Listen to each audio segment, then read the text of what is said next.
Good morning, ladies and gentlemen, and welcome to another episode of The Extra Point here on ESPN 1600. I am with you again, Roland Rainey, the host of The Extra Point. And as always, I'm joined with my fellow compadres, Robert Parker out of New Jersey, Jeremy out of Indiana, and Justice out of New York. Well, here we go, because the 49ers, the Miami Dolphins, and the Eagles have gotten everybody into a frenzy because the 49ers trade that just was pulled off is one that is extremely significant and has many impacts to it. So let's get after it. They have traded up to the number 3 spot. But when we look at what the Miami Dolphins have gotten out of this, they actually were sitting at 3 to 6 to 12, back up to 6. They were able to get a 2022 first round pick. And then with the Eagles trade in the mix, they actually traded the 6th pick to Miami for the 12th, along with a 2022 first rounder. That's a lot to unpack in all of that trade frenzy there. So I'm going to swing it out to Robert. Robert, what do you think about this? Yeah, just like you said, Roland, it was definitely a haul, to give up for the San Francisco 49ers to move into that third spot. And I tell you what, everyone's wondering what they're moving into the third spot for. I'm going to go ahead and tell you, it's going to be a quarterback. And I don't know if it's going to be a quarterback that's going to start day one or a quarterback that's going to sit behind Jimmy Garoppolo, but they're trading up to get a quarterback. That's the only, reason why a team would trade up in the number 3 spot was to get a quarterback. With the amount of ammo that the 49ers used to get up to pick 3, it also tells you that Kyle Shanahan and John Lynch are very confident in the rest of their roster if they think they are truly one player away from a Super Bowl again. This was a team that was there 2 years ago when they lost to the Chiefs. If they think they are one great quarterback away, this is worth it.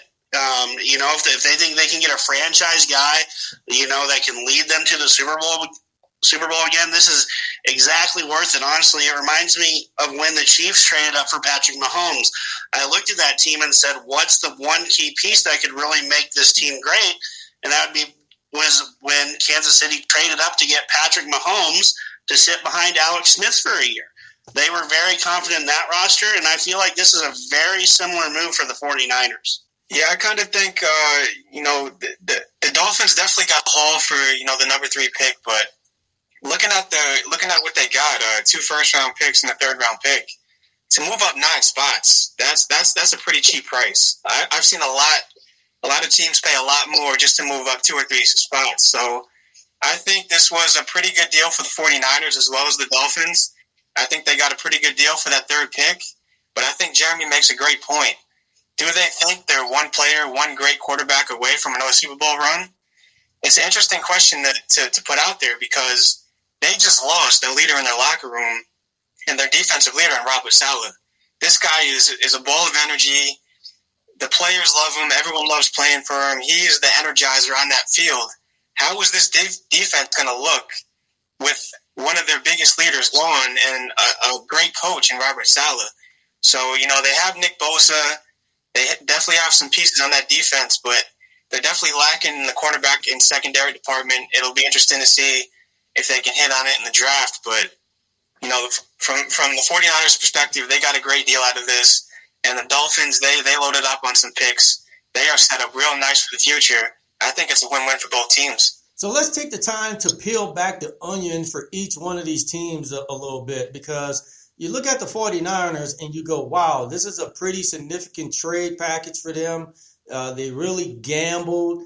But yet, to Robert's point, if they're going to go after a franchise-type quarterback to try to get them to the promised land, then, for such a gamble, why try to pursue a conservative-style quarterback? So in that framework, who would they go after, Robert? Well, just like you said, Roland, I definitely think they're going to go up and draft a quarterback. And to your point, the question is who? Could it be Mac Jones? Could it be Justin Fields? We're hearing names, thrown around in the media. But from what I'm hearing, everybody's out there saying that it might be Mac Jones because Kyle Shanahan likes that prototypical quarterback, kind of like a Matt Ryan, that you can kind of give him the information and he can kind of, read it quickly and digest it and just make the play.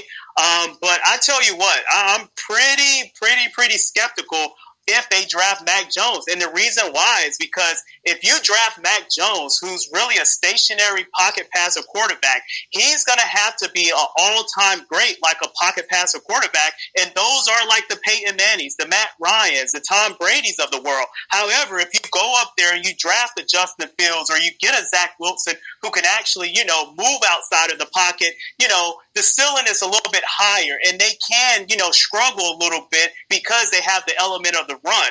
But if you go up there, you get Mac Jones and he struggles, he can't move the pocket and he can't do anything outside of the pocket. So therefore, you're pigeonholing yourself into a quarterback that can only do one thing. Well, I think that's a little bit of a harsh take on Mac Jones. I mean, he was one heck of a football player this year for Alabama.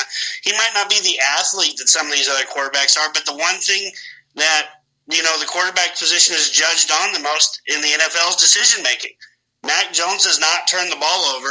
That is the type of quarterback that Kyle Shanahan wants. He wants a guy who can come in, make the safe throws, and Mac Jones can make tough throws too. We've seen him make tough throws. Yeah, they're going to get tougher in the NFL. All throws get tougher when they get to the NFL. But I'm not going to write Mac Jones off as a huge reach at 3 when if he identifies him as a quarterback that fits his system. I mean, Jimmy Garoppolo really didn't do anything special on their Super Bowl run, but he managed that offense to a T. What makes that offense run so well is their running game and their ability to pass off play action passing. 2 areas where Mac Jones has thrived at Alabama. So, I mean, I can see him being the perfect fit for the Kyle Shanahan offense. You say he's very much like Matt Ryan. Yeah, he might not have the ceiling of what a Justin Fields could be. Justin Fields could very take off like, Cam Newton did, when he kind of came to the league. He could be that type of a special talent. But, I mean, I think this is a good fit more than anything. And if they think so, I think it was worth it. Yeah, that's what's a little bit concerning to me, Jeremy, just like you pointed out in regards to, the 49ers actually coming up to get Mac Jones. You said it's a perfect fit, and you want him to kind of, just manage the game. If you go back to the Super Bowl where Kyle Shanahan was the offensive coordinator against the Patriots, it really wasn't the quarterback position that he needed to win the game. They stopped running the ball, and actually them trying to drop back and pass actually caused them to lose the game. And that goes the same thing for that Kansas City and San Francisco Super Bowl. If they would have stuck with the running game, just like you mentioned, this is one thing that pretty much keeps the San Francisco 49ers afloat is that running game and that defense. So for you to, have that in consideration and to go up there and take Mac Jones at 3, I just don't think that's the piece that's just going to get you over the hump because, honestly, they could have won a Super Bowl with Jimmy Garoppolo, and, they really could have won the Super Bowl with Jimmy Garoppolo. They were one bad throw away from winning that game. Yeah, I think this is a true, unknown who the 49ers are going to take at 3. After they made the trade, it came out they love Trey Lance. And then, like a week later, it turns out their GM and Kyle Shanahan went down to Mac Jones's pro day. And then I think a few days after, Justin Fields' pro day came out, and everyone's drooling over him. So it's kind of an unknown where the 49ers are going to go with this. I think if they take Mac Jones at 3, it's a big reach, especially when you have a player of Justin Fields' caliber. This kid can do it all. He ran a 4.4 in the 40. He can run. He can throw. I think this idea that he can't read defense is way overblown. I think he's a phenomenal player. Matt Jones, he had a great year with great weapons, but he has limitations and he has some things in his game that Justin Fields just doesn't have. Justin Fields is the better overall player, and I think the number 3 pick should be Justin Fields easily. Wow, I saw the look on Jeremy's face here. Jeremy, go ahead and chime in on that one. I would really have to disagree with you that Justin Fields is the better overall player at this point in their careers. I couldn't disagree more with that statement than we did with that whole Pittsburgh doesn't have a complete roster thing earlier in the year thing. I mean, Mac Jones had an incredible year. He's worked with tons of great players. Yeah, he's had a great offensive line. But at the end of the day, he's got to make all the throws.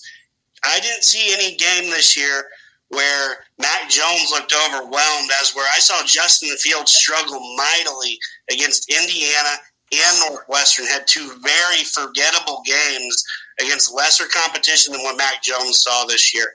I think Mac Jones is much more ready to contribute right away in the NFL than Justin Fields. I think Justin Fields can be and will be a good quarterback. I think he would be the one to benefit the most from sitting a year rather than Mac Jones. Well, hey, Justice, guess what? There's a lot of NFL coaches out there that are saying that Mac Jones potentially could be a 10-year starter in the NFL. So based on what Jeremy is saying, what's your counter argument to this? Yeah, my counter argument is basically you give Justin Fields, Devontae Smith, and Jalen Waddle, I bet he wins a national championship too. He has that type of season that Mac Jones had.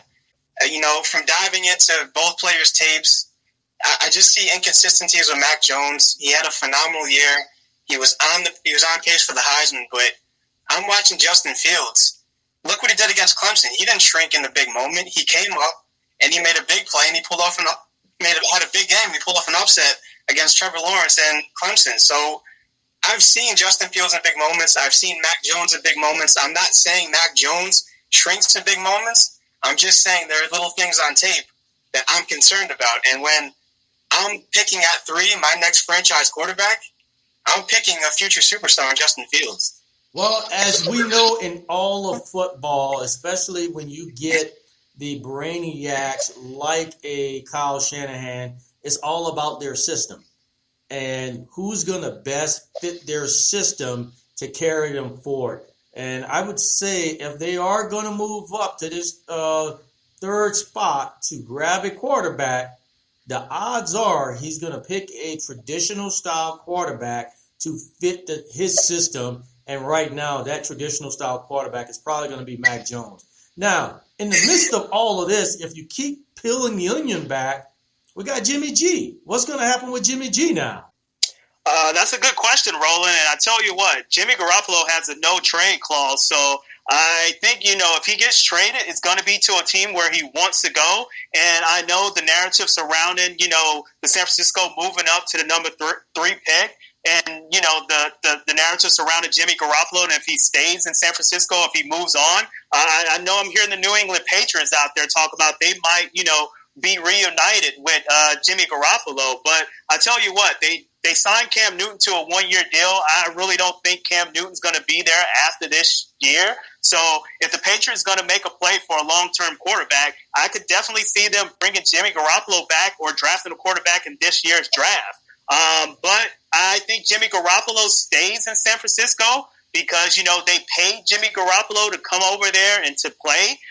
The only thing that's been hurting Jimmy Garoppolo is that he hasn't been on the field that often because he's been suffering with the injuries. So I think if Jimmy Garoppolo can stay healthy, I think he is a good enough quarterback to lead San Francisco back to the Super Bowl, and I think he can win it. And, they could have actually pulled off that win against the Kansas City Chiefs that I always go back and harp on. But Kyle Shanahan kind of did it to himself again when he started just dropping back and throwing instead of running the ball, which was pretty much working in both Super Bowls, one with the offense coordinator with the Atlanta Falcons and the other one with the head coach of the San Francisco 49ers. Ultimately, I think if Jimmy Garoppolo wants out of San Francisco, they will find a trade that makes it work for him. But Robert, you made my point before I could even say anything. He has been injured a bunch the past few years, just little nicks and bruises where he has not been able to get through his season. He barely played last year. I think that was another big reason that the 49ers felt like they had to trade up for a quarterback, just because if Garoppolo does go down again, it's time to start looking for the future. A third injury, in 3 years, that's problematic long term. So I think that played part into the trade. But, I mean, of course the 49ers came out and said, we're going to keep Jimmy Garoppolo. They're not going to give away their hand and saying, oh, yeah, we're going to trade him, because then all of a sudden teams are going to start lowballing for Jimmy Garoppolo. They're going to say they're going to hold on to him. They're going to see if they get a great offer. If they have a great offer, they easily could, take a team up on that. But like you said, I think Jimmy Garoppolo will actually be there because they want him to be the guy to groom whoever they're going to bring in this year. So we're going to continue on this epic show to continue to peel this onion back, because right now there's a lot of tears out there with a lot of fans, but then there are some happy tears, because when you peel more of this onion, now you got the Miami Dolphins. So they turn around, trade their 12th, and then with a deal with the Eagles, end up moving back up to the 6th position. So there's a whole lot that they have gotten out of this deal. So if I'm looking at the Miami Dolphins, one, they have definitely made some signals that they're committed to Tua. They want him to be the guy moving forward. However, boy, they get a high pick this year. They get 2 first-rounders in 2022, right? And they get a pick in 2023. Oh, my God, these guys are set up to move in the future. Now, Jeremy made a comment that he has some thoughts behind this Miami trade. I want to hear it. Jeremy, enlighten the audience. What's your take on Miami? Yeah, it's a little bit of speculation. So, like we said, with their initial first trade, they got 3 first-rounders and a third-rounder next year. They end up trading back up to 6 with that 2022 first-rounder get back up to 6. So, the Miami Dolphins, they have a lot of picks here. I think they could very easily use these picks to, one, maybe potentially go after Russell Wilson, a guy who might want to be out of Seattle. They have, all of a sudden, they have excess draft capital to maybe go get a Russell Wilson who does not appear to be happy in Seattle. That was the biggest surprise to me of this offseason, that Russell Wilson is not super happy in Seattle. Maybe it's being overblown a little bit, or maybe not. The other thing behind that I was going to say is, there is even more pressure on the Dolphins front office now to not screw these picks up. Because we have seen teams in the past that have held multiple first-round picks, a.k.a. the Cleveland Browns, who have screwed them up. And it already sounds like Miami is not happy with last year's left tackle choice, Austin Jackson, out of USC. So I think there's a lot of pressure on Miami, too, to make sure that that they get these picks right over the next few years.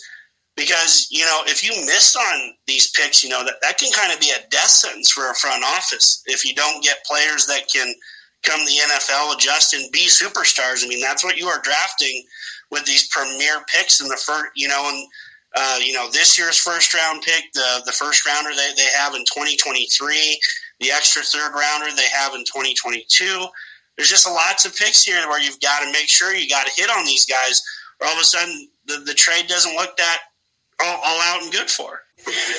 Yeah, I think the Russell Wilson to Miami, that might be a little bit of an overstep right there. I think that's just a slight, just a small overstep, right?